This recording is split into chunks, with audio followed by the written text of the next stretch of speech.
wabarakatuh. Saya Siti Nur Sofiatun, kelas PAIN semester 3, NIM 201190462. Mata kuliah pengembangan kurikulum kelompok 11. Di sini saya akan menyampaikan makalah saya yang bertema teori-teori pengembangan kurikulum. Nah, di sini ada 4 poin yang akan saya jelaskan, meliputi pengertian teori kurikulum, konsep dan perkembangan teori kurikulum, fungsi teori kurikulum, dan klasifikasi teori kurikulum. Kita masuk pada poin yang pertama, yaitu pengertian teori kurikulum. Nah, pengertian teori itu sendiri merupakan suatu perangkat pernyataan yang bertalian satu sama lain yang disusun sedemikian rupa sehingga memberikan makna yang fungsional terhadap serangkaian kejadian. Setelah mengetahui pengertian teori, selanjutnya pengertian teori kurikulum adalah suatu perangkat pernyataan yang memberikan makna terhadap kurikulum sekolah atau madrasah. Makna tersebut terjadi karena adanya penegasan hubungan antara unsur-unsur kurikulum, karena adanya petunjuk perkembangan, penggunaan, dan evaluasi kurikulum. Nah, dari pengertian teori dan juga teori kurikulum tadi, kita dapat menarik kesimpulan bahwa teori kurikulum merupakan konsepsi yang sangat penting terhadap bidang kurikulum dan pendidikan, yang mana berhubungan erat sekali dengan konsep-konsep pendidikan yang berusaha menjelaskan secara sistematis dan perspektif terhadap kurikulum. Kita masuk pada poin yang kedua, yaitu konsep dan perkembangan teori kurikulum. Yang pertama, konsep perkembangan teori kurikulum. Konsep terpenting yang perlu mendapatkan penjelasan mengenai teori kurikulum adalah konsep kurikulum. Ada 3 konsep kurikulum, diantaranya kurikulum sebagai substansi, kurikulum sebagai sistem, dan kurikulum sebagai bidang studi. Yang pertama, kurikulum sebagai suatu substansi. Maksudnya, suatu kurikulum itu dipandang orang sebagai suatu kegiatan belajar bagi murid di sekolah atau suatu perangkat tujuan yang ingin dicapai. Selain itu, kurikulum juga dipandang orang sebagai sesuatu yang menunjuk kepada suatu dokumen yang berisi rumusan tentang tujuan, bahan ajar, kegiatan belajar mengajar, jadwal, dan evaluasi kegiatan belajar mengajar. Yang kedua, yaitu kurikulum sebagai suatu sistem, yaitu sistem kurikulum.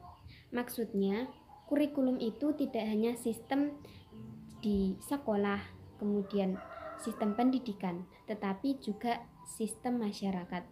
Suatu sistem kurikulum mencakup personalia dan prosedur kerja, bagaimana cara menyusun suatu kurikulum, melaksanakan, mengevaluasi, dan menyempurnakannya.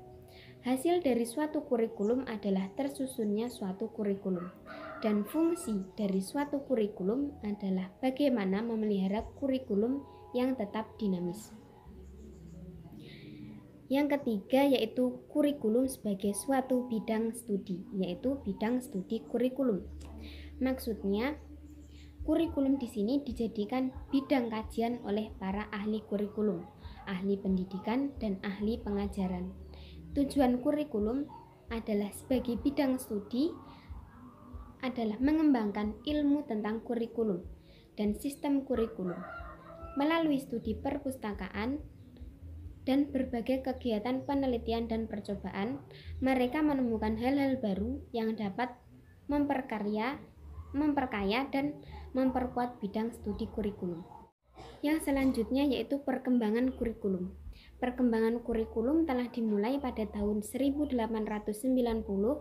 dengan tulisan Charles dan MC Murray, tetapi secara definitif berawal dari karya Franklin Bobbitt tahun 1918.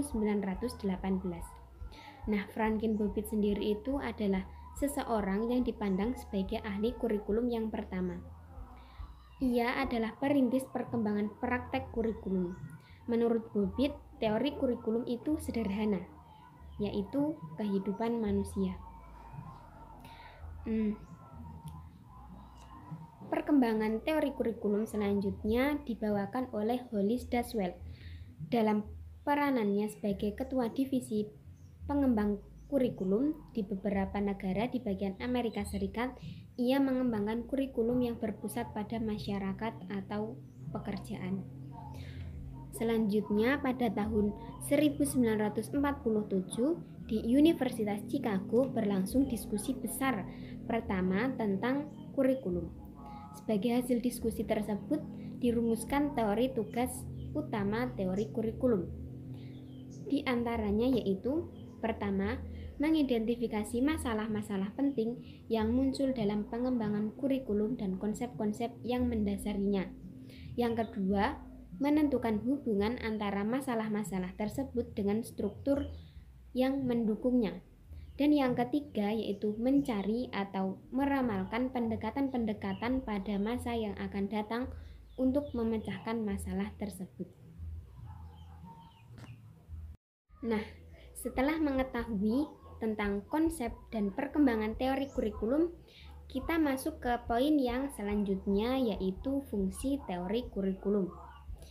Teori kurikulum itu memiliki fungsi yang sangat penting dalam kaitannya dengan penyusunan, pengembangan, pembinaan, dan evaluasi kurikulum pada khususnya dan pendidikan pada umumnya.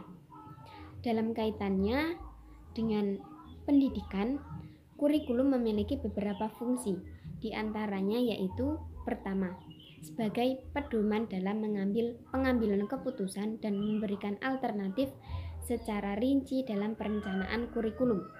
Kedua, sebagai landasan sistematis dalam pengambilan keputusan, memilih, menyusun, dan membuat urutan isi kurikulum.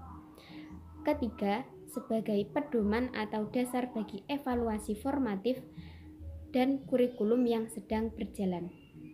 Dan yang terakhir, yang keempat, yaitu membantu orang, yaitu yang berkepentingan dengan kurikulum untuk mengidentifikasi kesenjangan pengetahuannya sehingga merangsang untuk diadakannya penelitian yang lebih lanjut. Yang selanjutnya kita masuk pada poin yang terakhir, yaitu klasifikasi teori kurikulum. Nah, teori kurikulum itu dapat digunakan untuk melukiskan, menjelaskan, dan meramalkan hal yang dilakukan atau kemungkinan baru yang akan terjadi. Di samping itu, teori kurikulum juga mengadakan analisis tentang keadaan pendidikan dan dampaknya terhadap masyarakat luas. Berdasarkan pernyataan tersebut, maka teori kurikulum dapat diklasifikasikan menurut pandangan para ahlinya. Salah satunya yaitu menurut John D. McNeill pada tahun 1990. Beliau mengklasifikasikan teori kurikulum menjadi 2 poin.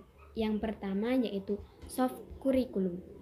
Maksudnya yaitu kurikulum yang mendasarkan pada filsafat agama dan seni. Yang kedua yaitu hard kurikulum. Maksudnya kurikulum yang mendasarkan pada pendekatan rasional dan lapangan. Kemudian ada ahli lain yang mengklasifikasikan teori kurikulum, yaitu menurut Pinar. Teori kurikulum menurutnya diklasifikasikan atas 3 teori. Yang pertama, teori tradisionalis adalah teori yang mementingkan transmisi sejumlah pengetahuan dan pengembangan kebudayaan agar fungsi masyarakat berjalan sebagaimana mestinya. Yang kedua, teori konseptualis empiris adalah teori kurikulum yang menerapkan metode penelitian dalam sains untuk menghasilkan generalisasi yang memungkinkan pendidik untuk meramalkan dan mengendalikan apa yang terjadi di sekolah. Dan yang terakhir yaitu teori rekonseptualis adalah teori yang menekankan pada pribadi, pengalaman eksistensi, dan interpretasi hidup untuk melukiskan perbedaan dalam masyarakat. Selain Pinar, ada ahli lain yang mengklasifikasikan teori kurikulum, yaitu Glaton. Dia mengklasifikasikan teori kurikulum berdasarkan pada ranah penyelidikan kurikulum, sehingga teori kurikulum dapat dikelompokkan menjadi 4 poin. Yang pertama yaitu teori yang berorientasi pada struktur. Maksudnya, Teori ini berhubungan dengan usaha menganalisis komponen kurikulum, menjelaskan bagaimana komponen-komponen kurikulum itu saling berinteraksi dengan lingkungan. Secara makro, teori yang berorientasi pada struktur berusaha menjelaskan konsep global untuk menjelaskan komponen-komponen kurikulum. Sedangkan secara mikro, teori yang berorientasi pada struktur itu berusaha menjelaskan fenomena kurikulum pada tingkat lembaga. Kemudian yang kedua, teori yang berorientasi pada nilai. Maksudnya yaitu teori ini didukung oleh para rekonseptualis yang membahas masalah kemanusiaan. Analisis ini didasarkan atas analisis nilai yang bersifat kritis. Tujuan pendidikan menurut teori ini adalah untuk memperlancar perkembangan individu secara otonom dalam mewujudkan dirinya.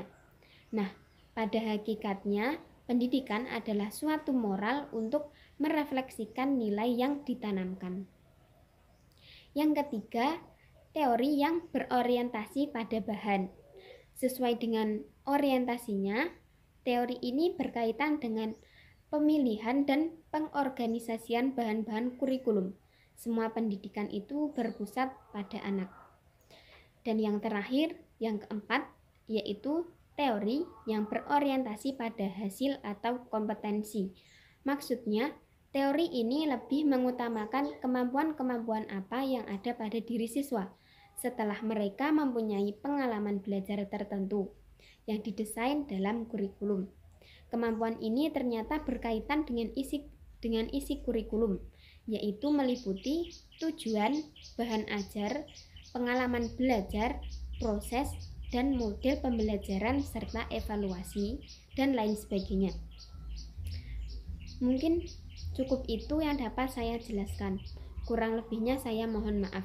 Nah, dan jika teman-teman ingin menambahi, menanggapi, atau mungkin memberikan saran, saya persilahkan.